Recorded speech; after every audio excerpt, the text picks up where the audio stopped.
I'm sorry, Mr. Speaker, if the House took it that I say the House is a theater of the absurd. I was talking about this specific charge of undermining devolution by holding meetings to fight alcohol to be discussed in this House. That to me is what I thought that moment. If it's 5 minutes or 10 minutes, that would be the theater of the absurd. I did not attribute in any way by trying to demean this House that I sat for 5 years, by calling it the theater of the absurd. But this particular charge, Mr. Speaker, drug and alcohol problem in Kenya has been on the increase, and many of our youth have become addicted to alcohol and their lives destroyed because it causes them to drop out of school and start engaging in petty crime to look for money to buy alcohol. I'm a strong advocate for youth rehabilitation from alcohol and substance abuse, which I continue to encourage and support in order to save our future. With regard to alcohol control and regulation, I wish to state that I have held several meetings with the governors in Meru, Chuka, in Mombasa, in Nakuru, in Nyeri, and the efforts that President William Ruto asked me to lead in eradication of illicit brew has been very successful, and we have been working with the governors and county assemblies who have been developing legislation on the control of licensing of alcoholic drinks. If there is one program that has had the best working relationship between county governments and the national government, it is this particular program. I'm a bit emotive about illicit alcohol because I lost my brothers. One who was a medical doctor to alcohol, another who was a farmer to alcohol. I take it passionately. I don't know who complained about this particular charge. I have not seen any evidence of any complaint, and I have not had any person in Kenya complaining that the deputy president is undermining with the devolution by leading the war on illicit brews and drug abuse. Whatever this House decides tonight and the other subsequent House, whatever happens to Rigathi Gachagua, whether he's in or out of office, this war must continue and must be won for the sake of our children.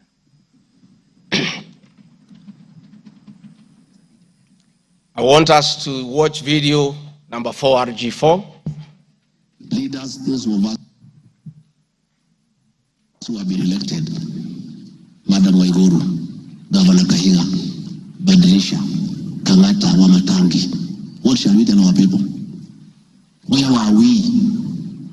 What shall we tell the people who elected us? When we meet them, what shall we tell them? When our children got wiped out by alcohol and drugs, where are we? We'll have nothing to say. Dede Nyoro, Kimani Ichung'wa, Madenge, mutaambia watu nini? Mukami, mutaambia watu nini? So please, this forum here today, let us be open and candid. Speak from your heart. Let us know what ails us. What is it must we do? We have the support of the president, and he is waiting. He has told me by 7 p.m. today, he wants a report. He cannot accept the situation. He cannot. Neither can I. And none of you should accept this situation. It is not right. It is not fair. It is not acceptable. We must deal with it as leaders. And we are here, we are all leaders. As an OCS, you are a leader.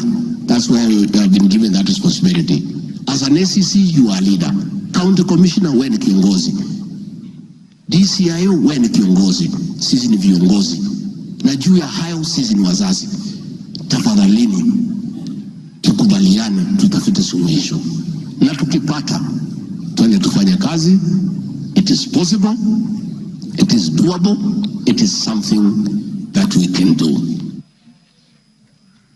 Thank you, Mr. Speaker. It's very clear that the meeting had all governors members of parliament who are present here today, policemen, everybody, and we are all in agreement that the war must be won. It cannot, but the deputy president should be impeached for leading the war on alcohol. Sensational statements against the National Intelligence Service, its Director General, and officers. Mr. Speaker, during the assumption of office, I took an oath of allegiance in the following terms. Oath or solemn affirmation of allegiance to the President, Deputy President. In full realization of the high calling, I assume as Deputy President of the Republic of Kenya, I do swear solemnly affirm that I will be faithful and bear true allegiance to the Republic of Kenya, that I obey, preserve, protect, and defend this Constitution of Kenya, as by law established, and all other laws of the Republic, that I will protect and uphold the sovereignty, integrity, and the dignity of the Kenyan people. So help me God. That is the oath that I took in Kasarani. Article 239, Article 3 of the Constitution provides that in performing their functions and accessing their powers, the national security organs and every member of the national security organ shall not act in a partisan manner, further in the interest of a political party or cause, or prejudice a political interest or political cause that is legitimate under this Constitution. Article 239, Subarticle 5 of the Constitution provides the national security organs are subordinate to civilian authority. In relation to this allegation, I wish to state that the National Intelligence Service holds a very critical role in ensuring the safety and security of our country. They are responsible for gathering intelligence and share it with all our law enforcement agencies to ensure that the country is safe at all times. Consequently, when the country was caught flat-footed with regard to the scope and extent of the public's dissatisfaction with the Finance Bill 2024, which degenerated in a Gen Z protest, it pointed to the failure of the National Intelligence Service in carrying out its mandate. I am persuaded that the National Intelligence Service ought to have known beforehand that the public was completely opposed to the Finance Bill, and they ought to have briefed the President before the protest began, and this would have caused a change of tact by government regarding the proposed bill and the protest which culminated in the loss of innocent lives and destruction of property could have been avoided. Hence, I expressed my opinion on this in my public media briefing in Mombasa, and my utterances were not any different from what happens in other countries when there is a lapse or failure by the intelligence agencies. The nation has witnessed unfortunate instances of several extrajudicial killings, abductions, and disappearances. I firmly believe that if the National Intelligence Service had acted diligently, these instances would not have been witnessed. Under the Constitution, the government agencies are supposed to be accountable to the Kenyan people, including the National Intelligence Service, and calling them out when a dereliction of duty does not amount to undermining them. I am also aware that the Kenya Kwanza government has been at the forefront in calling out officers who do not seem to understand their work. Recently, my boss, the President, publicly complained that there are some PSs and CSs who did not seem to understand their role. Please play for me video number 5, RG5. On President William Ruto has today described some members of his cabinet as utterly clueless and uninformed about the dockets they occupy. And in a sign of trouble for cabinet secretaries, the State House gates were shut for those who arrived late, with both President Ruto and his deputy Rigathi Gachagua giving a sharp tongue lashing to the latecomers. And our Citizen TV's Timothai Goin reports the atmosphere at the State House Nairobi left little doubt on President Ruto's disappointment with a vast section of his 22-member cabinet.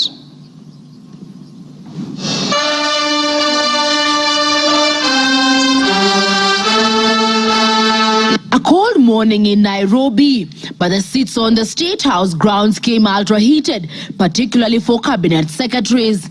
The cabinet members came here to sign performance contracts, but the oral appraisal of the day spelled anything between trouble and outright doom.